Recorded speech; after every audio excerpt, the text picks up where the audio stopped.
and welcome to Flashback, the games you love, the stories you forgot. This is episode 27, and this week we're in August 2012. I'm RGT, and as always, I am joined by the man who was rather nifty on the Xbox 360, who was never the chaser, a Metropolis street racer, was never outdoors, because he was in playing Super Star Wars. That's UCP George. How are you this week, my man? That was good, wasn't it? Yeah, you like that one? Yeah, I did. Yes, very true. It's very true of me to hide from the outside and play video games like a weirdo. But that's the sort of weirdo we hope we attract on this show, RGT. Exactly, yeah. Our fellow brethren gaming weirdos. So, yeah, let's get on board. Hit subscribe. Yeah, do all the like, comment, subscribe, all the rest if you're listening on YouTube. If you're new to the show on your podcast provider, then give us a little follow. Give us a little review, and I hope you like the format of the show, which I'll just run through now. We go through sort of the old UCP format, so we will go through what we would hopefully been playing in this era of this month, of this year. We'll go through 3 news stories of that month, and then we end up with what we would hope and been playing, with a bit of Stingray's boot and maybe a little movie chucked in as well. But like I say, this is August 2012, and let's jump straight in, George. What would you, off on this list, hopefully been playing at this time? I was going to pick, although we'll come back to that one. So I'm going to pick Transformers Fall of Cybertron. This is a game that I have had a love relationship since the day it came out. There's 2 of these games. Can't remember which one this one is. Fall of Cybertron, Rise of Cybertron. Either which way, I see them both as a complete package, if I'm being honest with you, seeing as this is Flashback. We'll roll them into one. It's basically you in the OG Seeker Transformer style, bumping round Cybertron before they make their journey to Earth. Sadly, the 3rd game never made it, which was going to be exactly that. I think it got sort of bastardized and turned into the movie game, which is a big shame. I think this game is made by a company called High Moon Studios, who also made a Bourne game that I've also played, which is also actually pretty good. It's not as good as these Transformer games. If you're into Transformers G1 in any way, you are going to absolutely love these games. You know, you get to play through as all the OGs: Optimus, Bumblebee, Megatron, Soundwave, Starscream. You know, the cast of characters you all know. You interact with them as well as you go through. Yes, you can transform, although it does feel a bit redundant. When I played it last, it adds to the experience, don't get me wrong, but this is basically a Gears-inspired kind of cover shooter, but as robots. But the stuff that goes on around you, one of my takeaway memories across the 2 games was there's a section where I think it's Metroplex or Omega Supreme just sort of stands up and he's sort of waging through this place. It's absolutely brilliant to see. Yeah, I've got nothing but high praise for this game. If you're bored on a Sunday afternoon, I played this when it originally came out on 360. Both of them, I think, from memory. I got them again later on PS3, played them through with my son, who absolutely loved them. Might have been the first Big Boys game he ever finished, actually, I think, on his resume. So that's quite a tick in the box. And I think I've played through at least the first half of the first section of the first one with you when you popped up here at some point in time, RGT. So yeah, I did. Yeah, very good. Yeah, it's graphically it looks great. I think on your setup this would look phenomenal. Yeah, it's definitely one of what I definitely purchased. I mean, I've held off a bit because they do hold a bit of value. The 360. They've gone up in value for some reason, haven't they? I don't know why. And unusually why. They're both exactly the same price, which if you go on CEX, they're about £38. So. You can't really have one without the other. That's why I've kind of remembered them all into this sort of one overarching experience. I can't ever pick them apart, but absolutely brilliant idea, brilliant game, well executed. We were robbed of the 3rd game.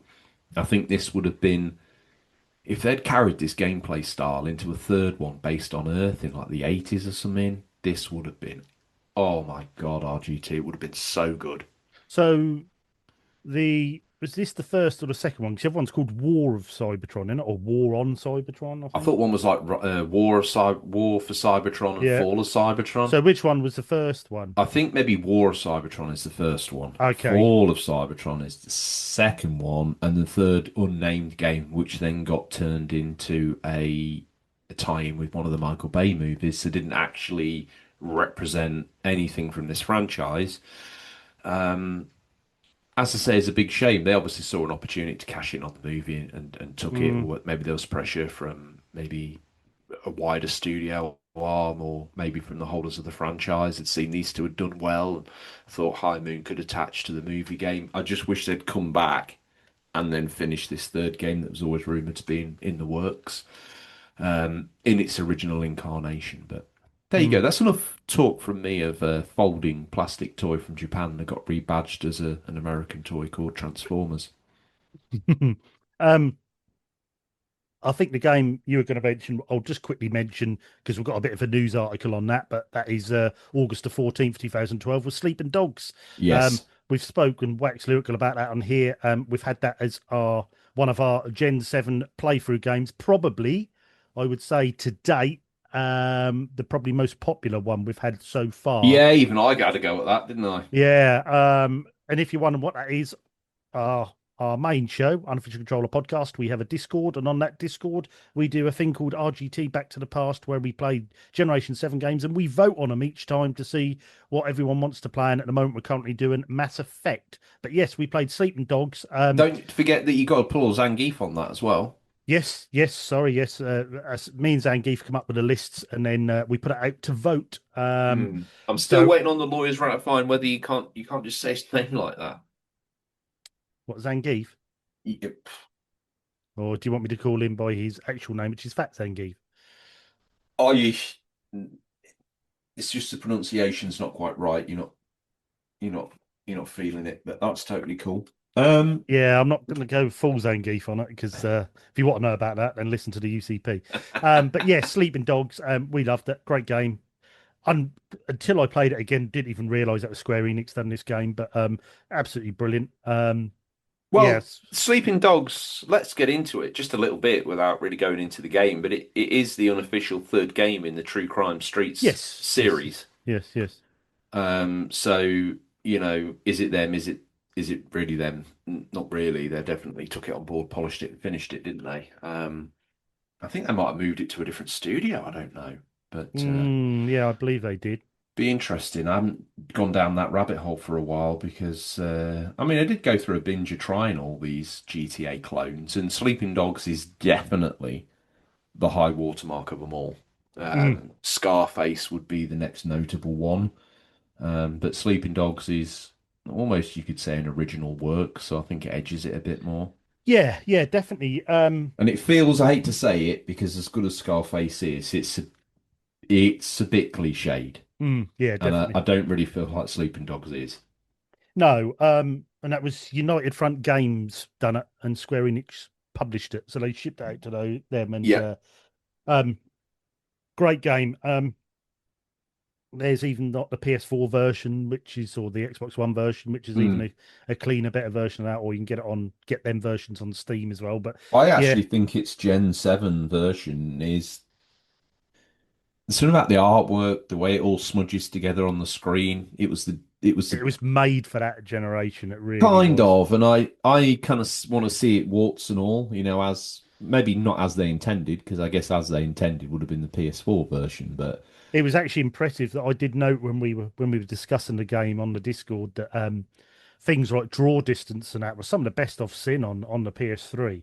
I mean, I was waiting for it's popping, well and designed sometimes in it that it just regard. come to you without the popping. I thought, oh, that's done well. Do you know what I mean? Mm. And whether they done because you're in, in the big city, whether they sort of hit it well with buildings or what, I don't know, but Yeah, no, as it looked that's what I good. was saying. The game is really well designed, like the Mm. way the roads are. I think it shields a lot of this. I think for that reason, it's a real sumptuous piece of work on every level that you can imagine. They've done some real tidy work on it. Sleeping Yeah, Dogs is a good game yeah, and I on think every level. if they had a done a Sleeping Dogs 2 and just perfected a couple of little things I didn't quite like, but nothing game breaking, I think they would have had a hell of a game on there. Maybe a It's good it, series, it'd but be interesting to know what their sales expectations were because obviously it was going into the pantheon of GTA. By all regards, mm, it reviewed reasonably well, so they probably had slightly higher expectations for it as a product. yeah. I also am disappointed they didn't get a sequel. I think it would have made sense, but nothing makes sense in the world of video games, RGT. No, no, they obviously had to balance the books and see if it was worth doing, and they didn't see it was worth doing. But Sadly not. there'll be more about Sleeping Dogs in the news. I will jump on to August 21st, 2012, Counter-Strike Global Offense, and the only reason I'm going to jump on there is because there's a guy at work plays religiously Counter-Strike on his PC. CS:GO. Yeah, CS:GO. Absolutely loves the game. And his friend, I think his friend's from Sweden, and he played with for years on, Mm. has been pro now for 5 years and is a millionaire. And they still play, they still play every week together. But he, But what could have been? yes, and he took the opportunity and entered a competition of which I think he won a few thousand pounds, and then he went and joined a team, and the rest is history. But yeah, so that's why I thought I'd mention that because I know my mate will be listening. So I'll give you a shout out there, Rob. Well done. But yes, CS:GO never been my thing. It was a spin-off of another game, wasn't it? Was it what What did? Counter-Strike was it not using the Half-Life engine or something? Yeah, it was sort of almost like hackers had made it from Half-Life, wasn't it? And Mods. yeah, mods, and then they eventually released it and went on from there. And it's still a very popular online shooter. And It's never um, been my bag, fella, but do you know what? I acknowledge that it's certainly kept people very happy over the years. And it's a yes, very raw shooter, but people still absolutely will not budge on any of it. You know, it has no, to be this way. That's it's nothing. Like, all right, boys, you carry on. yeah, and to still hold esports for this game that's been out for years is obviously detriment to what these modders done with the game. But yeah, fair play. It's been absolutely smashing it for years. Let me have a look in the bag. Yeah, go on then. What do you want next Uh, then, young man? well, there's going to be a lot of honourable mentions here, but I think I want to pull out. I want to pull this out because I thought these were surprisingly well done. Came out on PlayStation 3 and Vita. It's a Ratchet and Clank collection, Mm. basically crunching down the PS2 trilogy into a Vita card with some downloads and to a PS3 disc. I think also with Some maybe some downloads. downloads. Yeah. But do you know it's really nice to have them all there. It's a nice way to present the package as well. I think my most yards done with this trilogy is on the Vita. I tell you what, form factor on there with that small screen, those PS2 games that they did get working on there. I'm looking at you, God of War. I'm looking at you, Jack and Daxter. Actually look phenomenal. Mm. Uh, and again, the works that these classic collections got not only here but on the PS3 are a real champion to some of the work that went on. And even though really only a gen later, he didn't actually. I don't find this as offensive as some of the other revisits, mainly because a lot of PS2 classics were kind of walled off from either PS3 users that had sold their existing collection to get the PS3, or from people who are entering the PS3 new that were kind of interested in these games and wanted to know a little bit about the history. So don't forget, concurrently, we got Ratchet and Clank, but then obviously we got PS3 Ratchet and Clanks that, you know, to me, they are like some of the strongest games in the series. So if you've played those and want to experience more of it, this is a great way. And the Mm. same applies, like Jack and Daxter doesn't really retrospectively apply because we didn't get any PlayStation um, 3 versions. Obviously, we got Uncharted, but it's a nice way of giving people that little dip into the history. And you need to remember that there were times where some of these older games were landlocked, weren't they? Mm. Yeah, yeah, definitely. Yeah, and I think that was these, I've got a few of the HD trilogies on PS3 from different ones from Mm. Metal Gear Solid to, like you say, God of They War. were all badged up with very similar artwork. It all felt like They it had was that one. HD collection badge Yeah, on it the was like front. one. So we got the Sony first parties, but as you say, we also got some third parties presented in the same way. Yeah, yeah, and that was a great way. of bringing, it's one of the first times I'd seen as well of bringing your previously successful gen, bringing them over and giving them another run again in an HD format, and it was really good. And I mean, Ratchet and Clank, especially on the Vita, is a great little collection to have on Yes, it there. is. Absolutely brilliant, great games, play well on there. That original OLED screen must pop with that. Looks absolutely stunning. Yeah, really good. And It's the hours of content that you're getting, which makes it yeah, less egregious. I mean, I don't know what these are fetching now, but I think I picked my copy up for about $12. So it it doesn't feel like that. That didn't feel egregious to me. yeah, I don't know what they'd be nowadays, but I mean, I know they were any of them sort of HD collections. Some are a bit cheaper, but some are getting pricey now. I think the last one I bought was was it the Tom Clancy one, Splinter Cell? I think I Mm, bought, and that was got pushing towards £40, I think. So I I think kind some of of them find that a are, bit. That's the one trilogy I do find a bit dead because it's the PS2 games which were a bit lackluster in the first place. If you really want to play that, you want to play it on OG Xbox. yeah, yeah, that's true. Yeah, that's I hate to say it because there's probably not a hair split between them now, but it was the Xbox's kind of stealth game. It was predominantly an yeah, exclusive, at yeah, least exactly. Yeah, timed. yeah. And although, like, I've played it most recently on the PS2, it lacks a little bit of the gravitas. Mm. It really does. It feels a bit of a different. It's got a different vibe to it. I don't know whether it's because you can't see as much or the graphical fidelity ain't quite as good. I don't know. I can't quite Mm. put my finger on it, but it just feels like a bit of a different game. It's got a bit of Some a sometimes games street are racer vibe about it. Yeah, some games are better on the systems they were designed for, and 100%. when you upscale them a bit, they lose a bit of that charm of how good they were before. But I did just quickly look up Ratchet and Clank trilogy on the Vita. It currently goes for £50. Oh, okay. There's an investment for me. Yeah. Yeah, Nice. so that's had a big jump that. Better stop using it as a coaster. Yep. One more I was going to look at, and Yeah. this is a game series. For some reason, I've spoke about this before. It must have been on. I think it was on UCP. I don't think it was on Flashback. But Darksiders, we've got August 14th, same day as Sleeping Dogs. Is August 14th, 2012. Darksiders 2. Now, Yeah, one, I'm surprised these ain't been on your Gen 7 playthrough. I played the first one, not to completion, but I like thoroughly enjoyed what I was playing on it. Darksiders 2 was an improvement on that package. yeah, and I can't believe it's this old.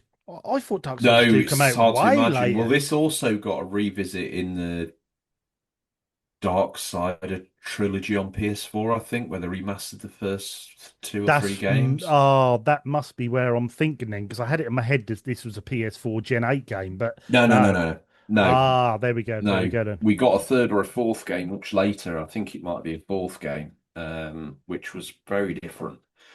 Not very different, but different enough for people probably not to like it. The Darksiders 1, 2, and maybe 3, yeah, they It's- were good games, action and I don't know platformers. why that's something that Like I'd really like, but I don't know why I'm I a bit out haven't. of my depth on these because, like I said, I've only really played the first one, but I genuinely think it would go down gangbusters on that Gen 7 Mm, playthrough. And when I we, don't know price wise, but I'd imagine like relatively cheap to pick up. yeah, I don't know what they are. I think I picked one up recently for the PS3. And I don't think that was too much because I think they're sort of some of the games you do tend to see the copies about, I believe. Hmm. Let's have a quick look on here. Well, the original Darksiders is £1 on Xbox 360 or £2.50 on Oh my PS3. God, mate. I mean, you've got to get that. And the Darksiders War Master Edition on the PS4 is £8. So, And is that what the first three games or something? What's going um, on there? yeah, I think it's first two games, That I might be right. believe. And we had to wait for the PS4 for the third game. Yeah, I think so. I might be wrong. Just comment down below if I've got that wrong. And then I think Darksiders 2 even got a PS5 edition, definitive Yeah. edition, That's it. The 15 definitive. That's it. I for was thinking it was a PS5. play on the Yeah. word death. That's it. But yeah, Darksiders 2 is I think you that goes for around I mean, it's £15 on PS5. It's just £1.50 on PS3. So yeah, Get it it's there. Get it yeah, there. If you've got one, if you've got a yeah. PS3, get it I there. think it's the one I might have picked up actually. But yeah, so Darksiders 2. Is there any more on here for you, George? No, like I say, this was a bit of a strange year for me, I think. I'd like started to get into the fitness maybe. I can't quite remember, but um it's interesting to look at these games though and some of the things that were going on around this time. Like I'll shout out Dragon Quest X Online. There's like a Persona 4 Arena, which is again not my cup of tea, but I know a lot of people like it. We've done Sleeping Dogs.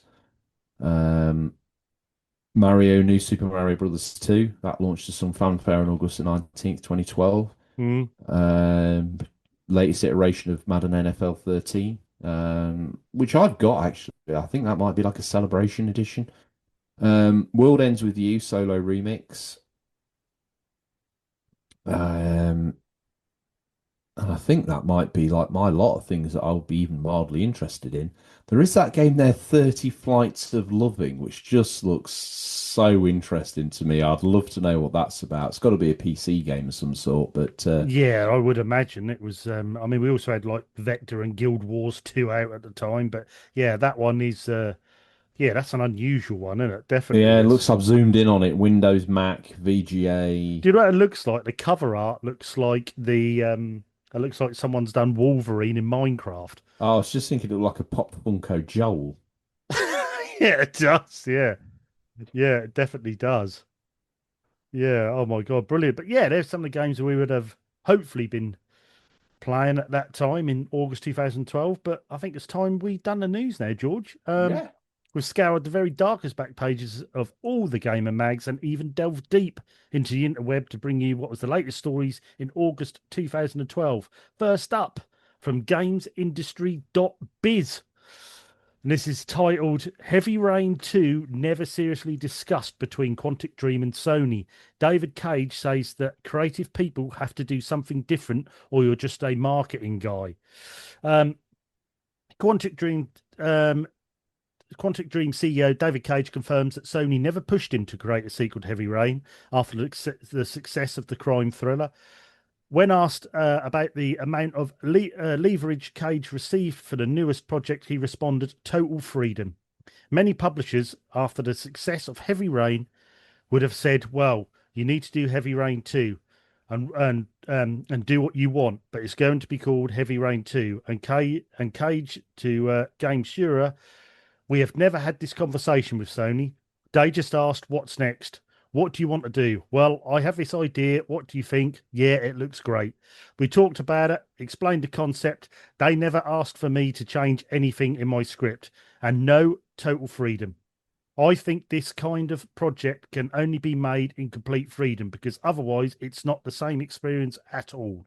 I'm not the kind of guy who works on command and someone tells you you should write something about sci-fi or about this or about that. I think the real value of this type of experience is that they are true and they are sincere, declared Cage. It's really a story that I need to tell, and Sony gave me the opportunity to do it, which is quite unique. It's really incredible in this industry to have the possibility to work like that. Very few developers are in my position, so I feel incredibly fortunate to be here having this level of creative freedom and at the same time having the financial means of a AAA title. Usually you make indie development and you have the limited resources, but you have freedom, or you work on a AAA and you have the resources but limited or no creative freedom. I'm in the strange position where I have both. Cage also believes that Heavy Rain helped meet a demand for different types of games on the market. He thinks that doing games that are unexpected is important as a game creator. The thing is that if you just give people what they expect, I think you're not doing your job as a creative person. You're just a marketing guy, he said. Your job as a creative person is to give people what they don't expect or what they expect without knowing that this is what they want. But your goal as a creative person is to surprise people all the time and give them something different. So when you look at the market at the moment, you can see more of the same, fair enough, and a few people trying different things. I mean, recently there's been Journey, for example, which was a very huge surprise. It was a very unexpected game in many ways, not entering into any genre really, but it was very new, very creative, very original, and very successful. There are the guys working on The Walking Dead right now. This is a different approach to narrative storytelling and is also interesting in a way. Um, yeah, I popped this in because I loved Heavy Rain back in the day. Um, and he's correct. It was very different, very good. Bit clunky when you go back nowadays. But David Cage, for the games I've played of his, of Heavy Rain, Beyond Two Souls, Detroit Become Human, they are different games. They're very story driven, and they do have this whiff of there isn't someone at the top telling them what they should and shouldn't be doing. He has literally made what he wants to make, with very creative people. And I do love these Quantic Dream games. What about you, George? Have you been a fan of Heavy Rain and other games that he's made in his series? Oh, mate, I've been waiting for my time to shine. David Cage is probably like one of the auteurs of the gaming industry. I know, let's park this now. I know his legacy's been besmirched in many ways due to some shenanigans at the office and some other allegations that went on. True or not, I don't really know. I'm not involved in that. I don't want to be involved in that. No, Let's and just that's not really, isolate. yeah. Well, it's Let's not for us to isolate that. discuss that So, like here. I Yeah. said, let's park that. This is from 2012. Let's go on a journey through my experience of David Cage. Heavy Rain, played it, loved it. Played its follow-up Beyond Two Souls. I actually think that's probably his greatest work. Yeah. Let's rewind back again. I do believe he was behind the game Fahrenheit, an absolutely brilliant game Oh, that yeah, kind yeah. of Yes, yeah. set the interactions up that followed it. I think you can follow David Cage back a little further in my gaming history, actually. I do believe he was responsible for a game called Nomad Soul, an interesting tie up with the singer David Bowie, who produced some music for the soundtrack and some of the instrumental works that accompanied it. I think he's also in the game, if memory serves, performing the single attached to the game. I'm pretty sure that was David Cage. I think Yes, you it can was. find it Yeah. on I think it was his first game, Quantic yeah. Dream. Yeah. Okay, well, you can find that on PC, and I played it on Dreamcast, where I got quite far, but ultimately it's not the same as Fahrenheit. It's a bit of a messy interaction, but there are the shades. You follow that through. I believe his next game that I played anyway was Fahrenheit, a game that I played originally on Xbox, but have gone back to on PS2 and even played the remake. I think it's a game that's aged well, and it certainly set the foundations for which, on top of it, was built Heavy Rain. And you can see in the original Heavy Rain that the graphical style of Fahrenheit has very much moved through. Mm. But when you then map in through to Beyond Good and Evil, they've gone for a really true photorealistic, obviously because they've used actors. And Beyond Good and Evil, no, Beyond Two Beyond Two Souls. Souls. Yeah, I always get them mixed up. That's the Beyond Beyond. Beyond Two Souls, Brother Beyond. Beyond Two Souls, using William Defoe and what's his name? Elliot Page. Elliot Page. Um, just really great storytelling Oh, all the way through fantastic. that. Even when now I don't know whether they had Elliot in playing this young girl or not, or whether they got a young girl in to play the younger character. I don't really know. But either which way, no matter when you see them on screen, it feels impactful. I Mm. think that, you know, one of the first titles I've seen as well where they've actually managed to merge that relationship between kind of actors, AAA actors being in a video game. Mm. Yeah. Because we've had attempts before, either from movie tie-ins or maybe a bit of voice work, and it always feels so dialed in. It's like they've turned up for a paycheck, they've read out a script as if you or I would read it with no context or voice work or nothing. They're just like, oh, hi, I'm Gandalf, see you in a bit. Mm. Oh, right, okay, I was just thinking, nah, that's all I got paid for. Damn it. But these two don't Oh, dial in a single thing. superb. brilliant acting, well executed. You take those production values and then you wash them into that next game, which is what Become Human. Mm, I'm particularly attached nostalgia wise to um, Beyond Two Souls. I thought it was fantastic. I played it on the PS3. I like the jumbled up timeline. I believe that to it's be his brilliant. greatest work. It's flawed, but it's great. Detroit Become Human is arguably a better game, but it doesn't have some of that performance level. The story is very interesting, but it's not quite as fantastical or maybe heartwarming as Beyond Two Souls. That's my opinion. Yeah, I think you're right on that, and especially with Detroit as well. I just loved when that first trailer dropped and Mm, the android was on there, and he had to make the decision of what you do to save the child, and straight away you were like, I've never seen this in a game before. And yeah, that was David Cage, that was Quantic Dream. Everything was, although you would say they're similar games, they always go down a different path and have different meanings and different correct. And things you can do. and even David Cage is picking out that people are kind of trying different things. He picks The Walking Dead, which I actually think is very similar in many ways to Heavy Rain. A little bit different, but Mm, similar pathways. And then obviously, we've got the untalked of game at this point, Until Dawn, which feels like, you know, a Cage game. mm, mm. Yeah, definitely does. And I think it's very interesting as well because I always used to think he's so correct in when you listen to what he says, and he says about genres and how games fit into categories, and they shouldn't really have categories. Just make No. something with passion, and how and when you read this, and or when you heard me read this out, and he was saying Sony ain't said none of that. There's your massive budget, make what you want. And now when you look back at those games, you think, yeah, they have done that. They've just Mm. let him create whatever he wants. I mean, And there's danger in that, as oh, we there know in the is. modern age, And and with Cage's activities, but there's also an incredible artistic freedom in that. And I do yeah, believe that's you have to look at Cage. When I said he was like the last of the auteurs, he maybe really is. He was not prepared to sacrifice his vision for anyone. no. And the problem is, Technology even, be damned. yeah. And I just think, I don't think we're going to see this anymore.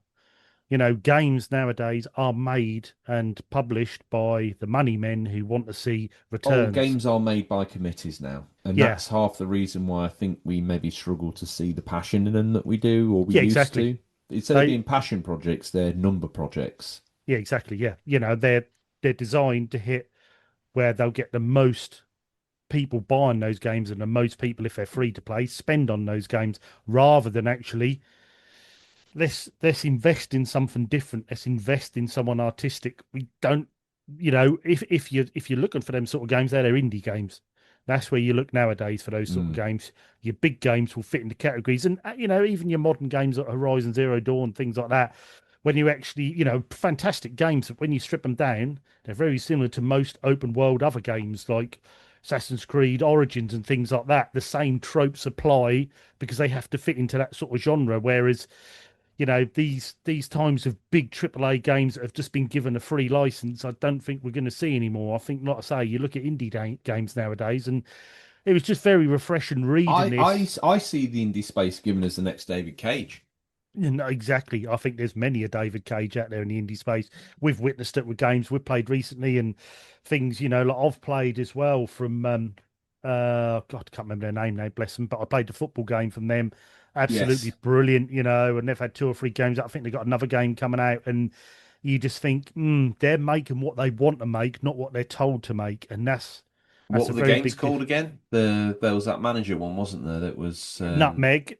yeah, Nutmeg was the manager one, and then forgive me, I cannot remember the football that'll one. do. That'll at least send people to the right location Yeah, because we wanted to get behind Nutmeg because we thought it was quite an interesting title, didn't we? yeah, and and that's I think where the difference is, and we all can see. You look at Rocksteady when they were told to make this live service game, and look what happened to it. When they'd Mm. come from such good games like Batman. I know I'm digressing a bit here, but yeah, I found this very refreshing, very interesting to hear how he made Heavy Rain and how he was just given this free license. I thought it was a really interesting article. But what we got next then, George?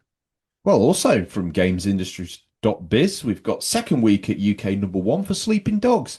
Darksiders 2 steals second with Transformers in at fifth.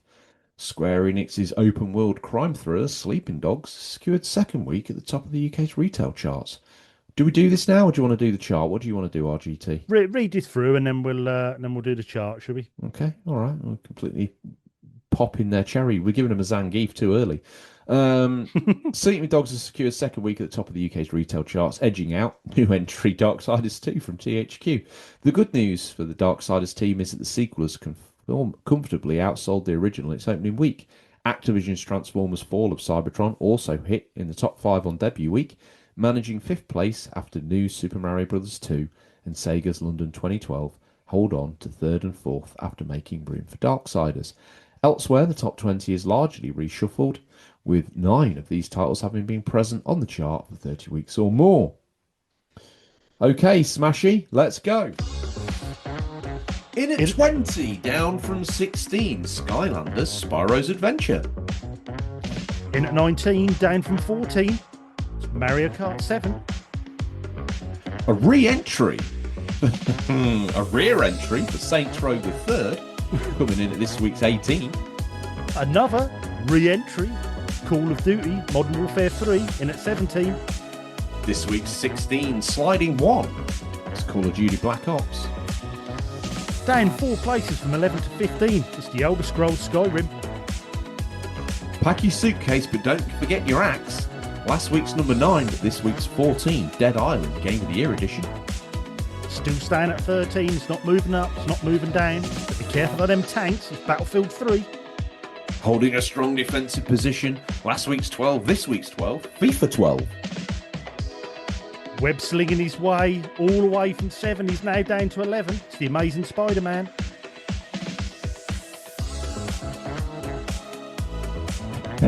Oh, sorry. This Come week's on. 10, last week's 10, Lego Batman Harry Potter years 5 to 7. Lego Batman. Oh my god. Did I say that? Yeah, you did. This week's 9, down 3 places from 6. Batman Arkham City. Discus swinging in from last week's 5 to this week's 8. It's Mario and Sonic London 2012. Batman Olympics. Stealthily sliding up 1 place from 8 to 7. It's Tom Clancy's Ghost Recon Future Soldier. Predicting the future. Last week's 4, this week's 6. Lego Batman 2 DC Superheroes. In at 5, new entry. Transformers Fall of Cybertron. Last week's 3, this week's 4. I think they've cottoned on that Sonic might be a better game. It's London 2012, the official video game. Down 1 place from 2 to 3. New Super Mario Bros. 2.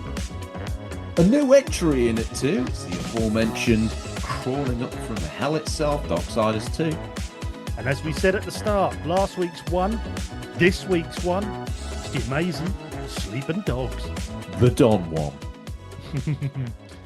Yeah, interesting charts again. I like these charts because there's sometimes games you forget about, and then there's other games you think, I didn't realise that was as popular as it was back at the time. Oh, my goodness gracious me. There's some You good know. stuff in here, isn't there? Arkham Yeah. City's nice to see. I mean, Mario Kart 7, what was that? DS? I mean, Yeah. sell them well. And then you got what? Two Call of Duties in there as well. Is it 2 or was it 3? 2 It's Call of 3. Duties. Wasn't it 3? And then because obviously 2012 you got the Olympics, so Yeah, London that's been 2012, rammed down our throats, Mario isn't it? and Sonic, yeah, they're Oh, it doing was well. 2 Call of Duties. Saints Row as well coming back in. God knows why. I mean, what the hell's gone on there? Yeah, Saints Row. I didn't get on with that game. I liked the first 2, but that one I didn't think was very good. But obviously sold, and that's why they kept making them. But Dead Lego Island as Game of well. the Year edition as well. He's coming in strong. Skyrim, just they're always there. I'll tell you what's lacking in this chart.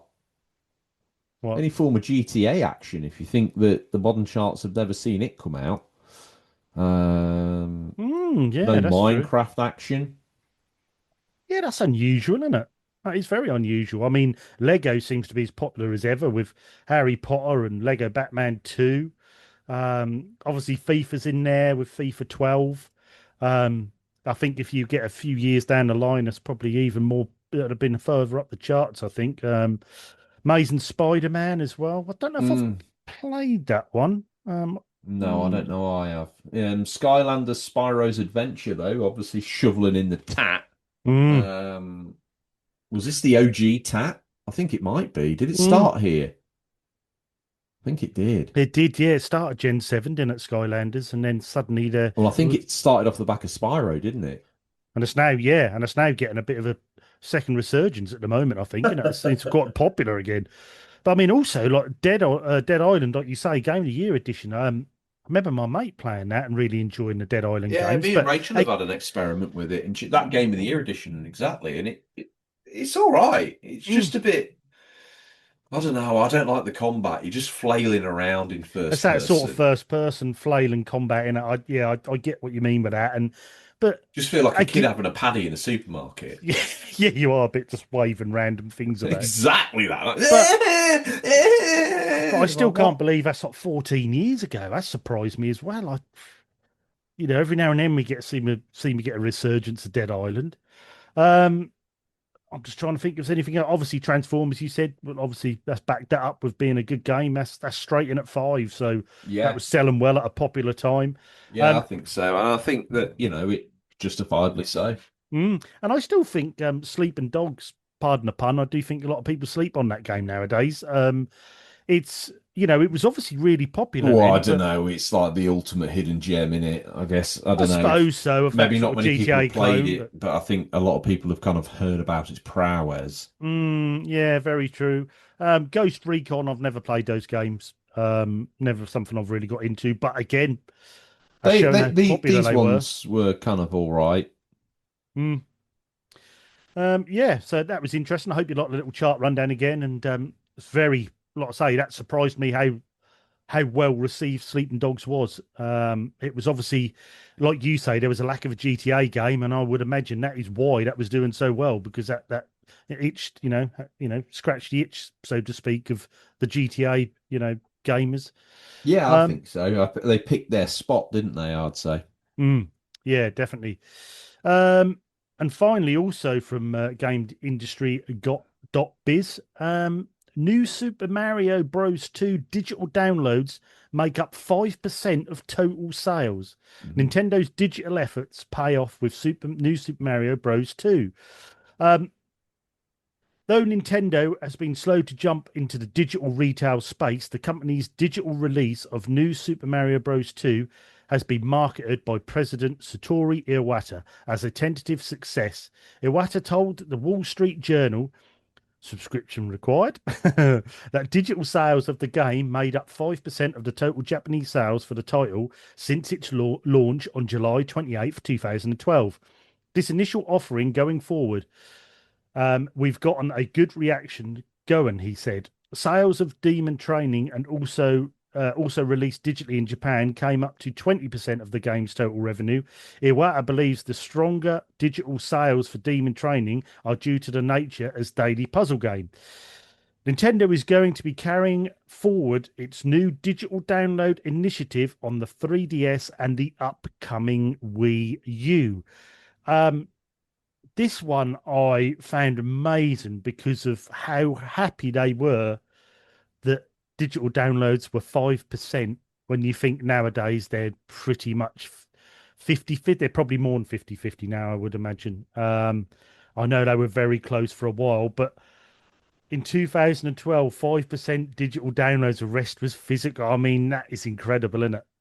How the tides have turned, how it's I think changed. this was the start of it. It was people, online shopping was probably not as big as it is now. The whole online phase was really just starting to fire up in 2012. Amazon was getting its toe in the water. Your supermarkets had consolidated their online shopping markets and were really coming after it in a strong way. I think this was all coming together in this moment, and I think all the manufacturers aligned themselves to be open to this sort of proper digital marketplace as we know it now. Mm, And 5% probably is the lowest it's ever been from that point on. I guess it was just growing on an exponential scale from then to now.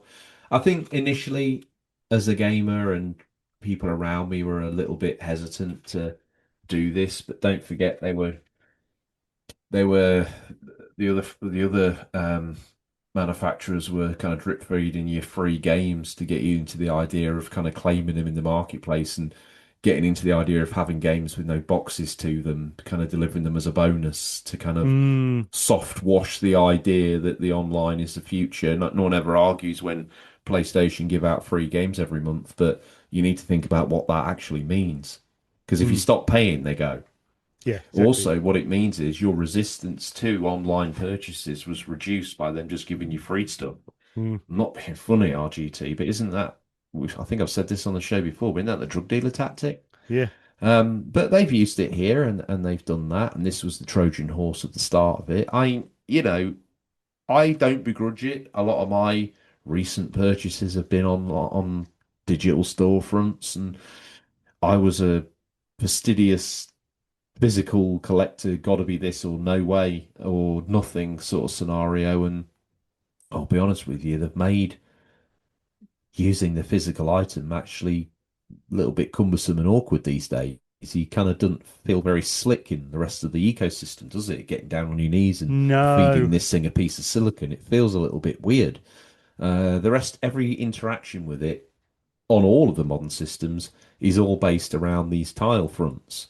So you're kind of like divorcing yourself from the physical product and you're moving towards buying a pixelated picture. It's weird, RGT. I know this is a little bit off topic because this was the start of it, and they're probably championing this, but to some of us it didn't feel like it should be championed. But at the same token, we've all lapped it up like hungry pigs, haven't we? No, we certainly have, and I remember I'd only ever have download games. I'd never spend like over 15, 16 pound on download game. I'd get something on sale and think, well, that's a Yeah. bargain, so it justifies the digital copy until, and I kept that going until GTA Trilogy came out, and that was £55. And they said, oh, it's £55. I was like, well, I'm going to pre-order it. Oh, you can only have digital. You can have a physical a year later, but you can have the digital now. It's only coming on digital for now. And I was like, oh, I'm just going to do it. And that was the first big game I bought for the money. It actually turned out it was literally broken on release, which was very depressing for my first big digital purchase. But that's when you start thinking, yeah, they got me here, aren't they? You want this, don't you? But if you want to wait for a physical, you can wait a year. And do you know what the likelihood is? You'll probably go and buy the physical as well anyway. So we'll get a double sale out of you because we know you like physicals and you'll love this nostalgia trip so much. You'll go and buy a second version. I thought Mm. that's why it's not coming out now. And yeah, and they get you. I mean, I've just looked up. If this is correct, this is how much this has changed. If this fact is correct, I've done this on Google on AI, and it says, I'll quote it word for word: digital downloads heavily dominate the market in 2026, accounting for roughly 85 to 90% of full game sales across major platforms. That Mm. if that is correct, in The only 14, consideration there is like Steam might be skewing that a bit because you can't really probably, get physical versions of those games. But let's say it's 70, that's still the majority. yeah. It's a big difference. I remember I thought that was sort of 45% digital, 55 physical, but I'm going back a few years, and lo and behold, has changed quite a lot. So you can see from these early days where 5% was seen as a success, 70 to 80 to even 90% now is seen as a major success because your development costs of producing I mean, games is yeah, I mean, I get why, as a business, you're going to go, hang on a minute, we can deliver our games to people without the need to make them, without the need to print paperwork to go with them, without the need to pay someone to ship them from there to there, without the need to pay a store in a town to hold it for us and give us shelf space. Like, no, none of that. It's all gone. hmm. Oh, yeah, yeah, I can see us being into that. Yeah. And the thing is as well, though, it's made companies like Super Rare and Limited Run and all this lot because they're now given the prints, controversial as it is with some of these companies, I won't go into that. And some are yes. I mean, I've bought a couple of limited run ones. I got my fingers burnt with Streets of Rage 4 because it came out that the only physical you could get was with limited run, for which I paid over a year in advance. And when the game released, there was physical copies everywhere from all these other distributors, and I then didn't get it till 6 months after it came out. Oh So wow. I got a soundtrack with that, but I thought, hang on, I've paid £10 more.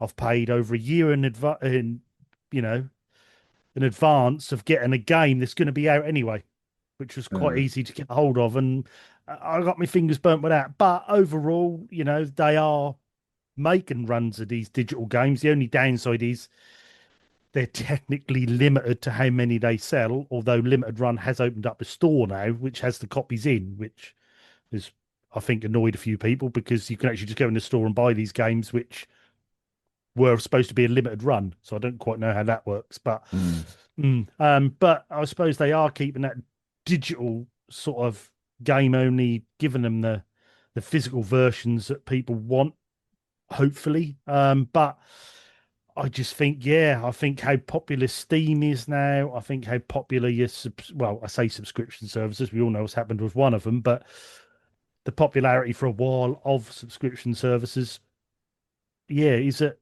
me and you, the dinosaurs now, George? Oh yeah, but I think no matter who you are or where you are, if you can get a physical version of that thing you love, you're gonna want to give it a go. Mm. I've, So let's say you fall in love with the game of today or yesteryear digitally, and you can get like a copy of the SNES game that you just put on your shelf. Like I just think there's always going to be an aspiration to own physically the game if you fall in love with it, so you can like almost incarnate that memory into a physical object, or a limited run version or a statue or something from that game world that you have that you can touch physically. I still think there's something in these worlds that they build. I mean, there's as much storytelling in one corner of some of these worlds as there is in Star Wars. mm, People are fall in love with these franchises. mm, So I guess, when you get a DVD, although, ownership of physical media is on the wane, but then I think to prove my point, you just have to look at the domination of vinyl, where which should make no sense whatsoever, has crept back into people's homes because they want to connect with that great point. Yeah, great point. physical object, with that artist. They want to kind of hear the non-digital analog warble of that person coming through their speakers in a way that kind of technologically is inferior Mm, in many, many ways. I know the audiophiles are going to get in comments and absolutely hate me for this, but you've got to hear me out. From an ease point of view, it's very easy to click play on your phone. It's a lot more effort and a lot more involved and a lot more physical to pick a record, open it, get it out, turn the record player on, put it on, pick the needle up, very gently let it down, the crackle mm, and pop. Almost similar to probably the experience a lot of retro gamers are having now. Retro gamers in the ascendancy, or was. I think it's kind of leveled off now, but I think people are always going to be pulled towards something there. So I like to think some way there will always be something RGT, but God knows what that will be. Like it might be a statue, it might be an action figure, God knows, but there's always going to be some sort of physical blush or attachment to something that sells well. You know, mm. I we're not mean, going to be bereft, but we're probably going to end up with shells of shit. mm, I mean, the last um album me and Mrs. RGT bought was vinyl. Um, Deacon Exactly. Blue, that Oh, they released it on. dignity.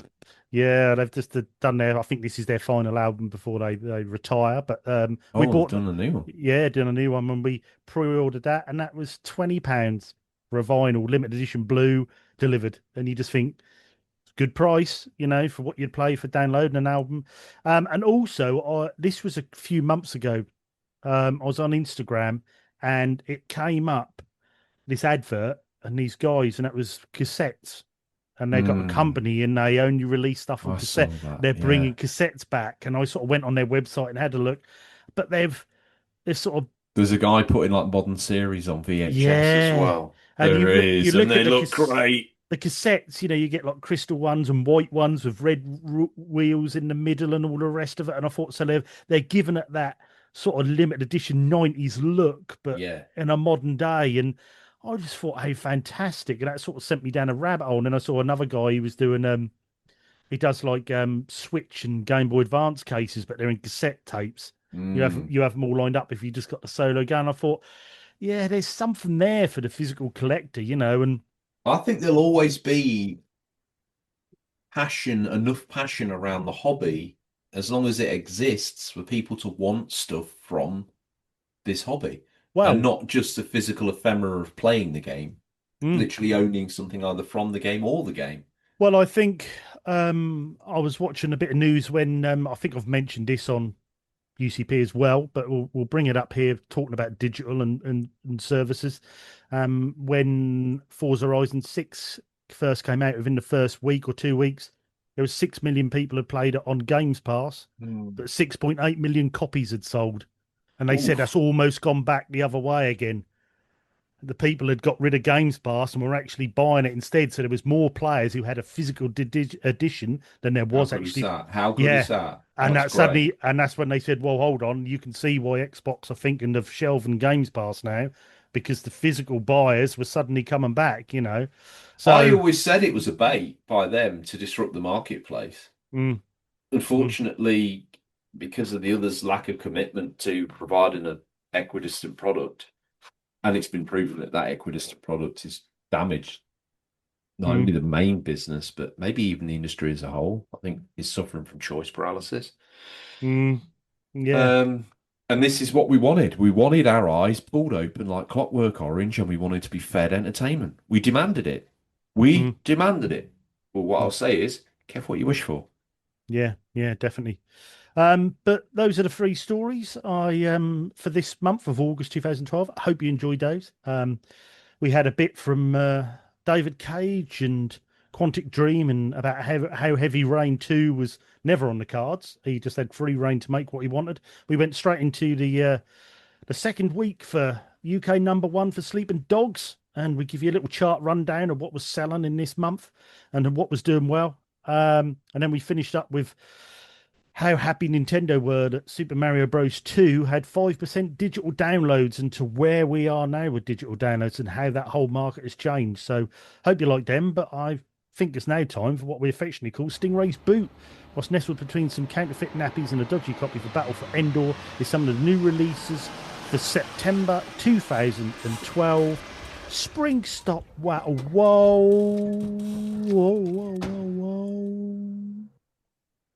How you seeing the Ray this weekend, George? Well, I'll tell you what, Ray's bowled out the car. He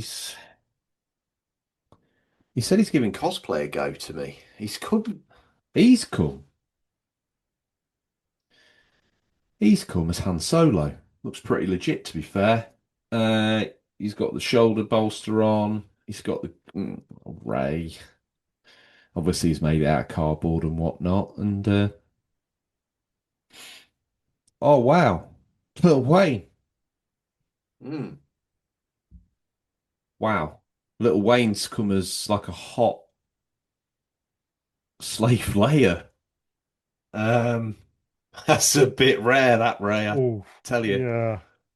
I don't think you've probably thought about letting him out that way. But what's up, Little Wayne?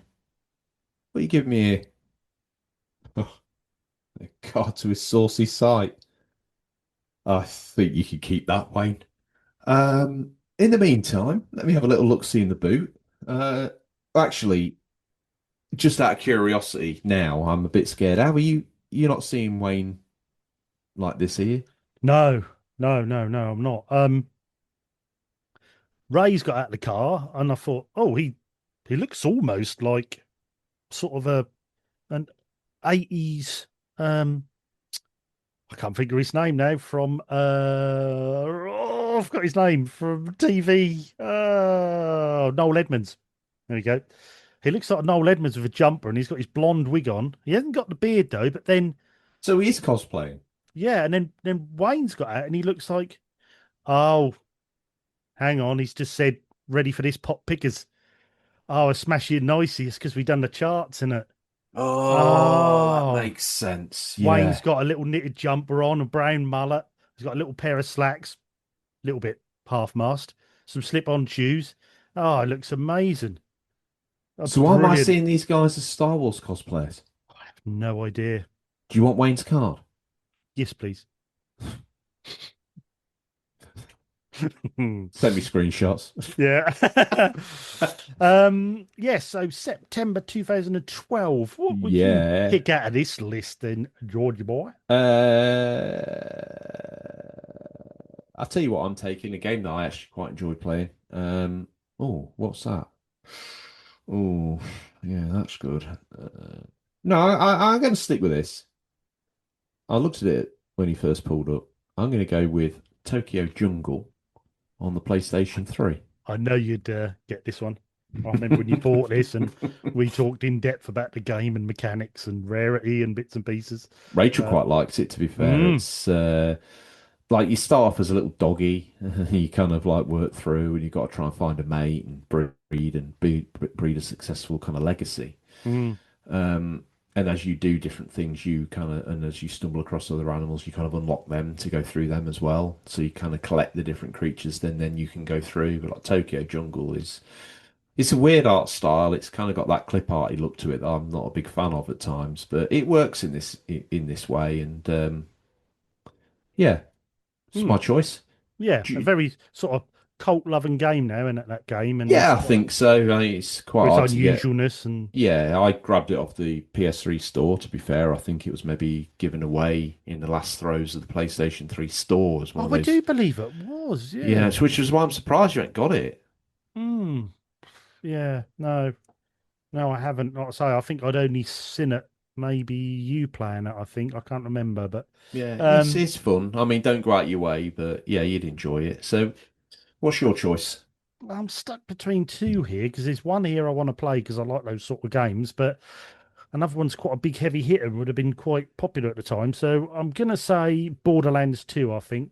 Um, All Give that right. sort of looter shooter a go. I've got friends who are really into it. Mother and daughter who love playing together on there. They put up to Borderlands 4 now they're playing. So yeah, Wow. so Borderlands What 2, I was think the it'd be one that interesting. you were interested in that you weren't going to take? The Testament of Sherlock Holmes. I do like Oh, my right. I do like Yeah. my sort of detective games. I love me Agatha Christie Got an games, ease and game in there as well. I think yes, there is an easy game in there. And I think this one I've got on 360, the Testament of Sherlock Holmes. I picked up for the 360. Is there any other honourable mentions for you Oh, there, yes. George? Little Big Planet on the Vita, which is a thoroughly great way to play and enjoy that game. Mm. It's got all the great bits in it. Before they made No Man's Sky, they made Joe Danger Baby, so go check that out. It's not what you expect. Got to give a shout out to the absolute garbage that is Connect Sesame Street. Um, we're 1 year short of PES and FIFA becoming valuable. And yeah, that's probably about it for me. Yeah, yeah, definitely. I think that's about all there was for us in this month. But yeah, still plenty there to play. Um, what are you going to pick as a film, Oh, I know George? what I'm picking.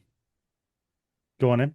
Your Nose, and then Avengers.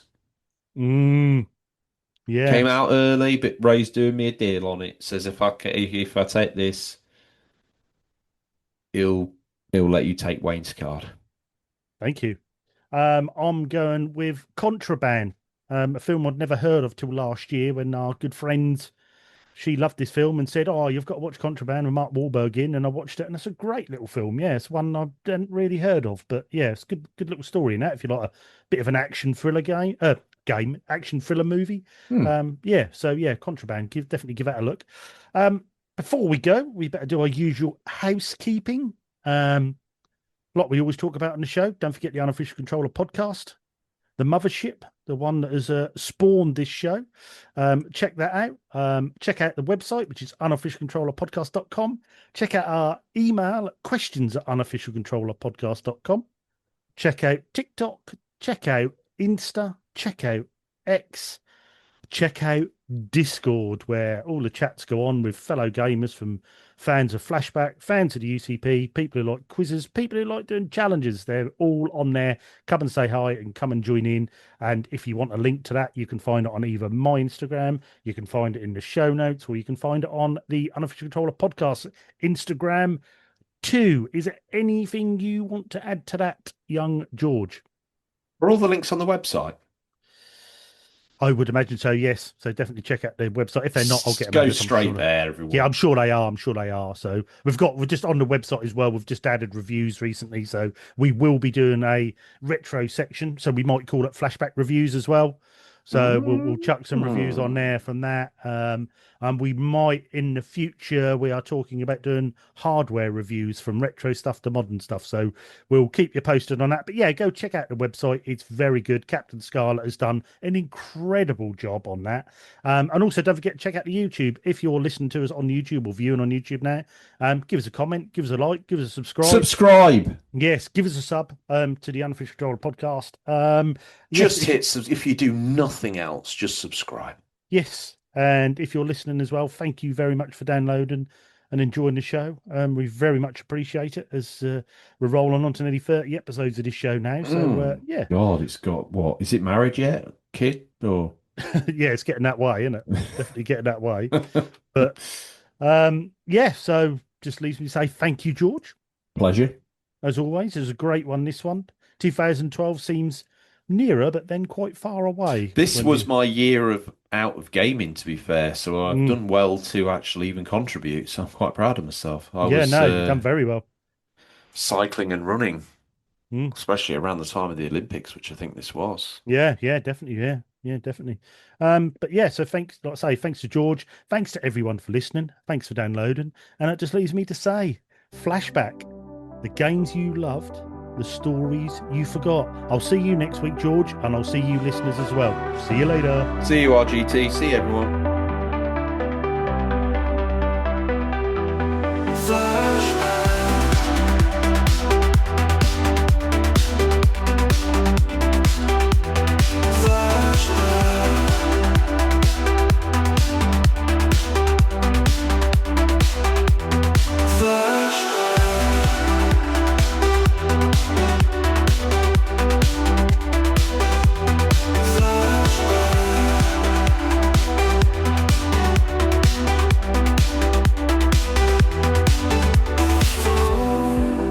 Took me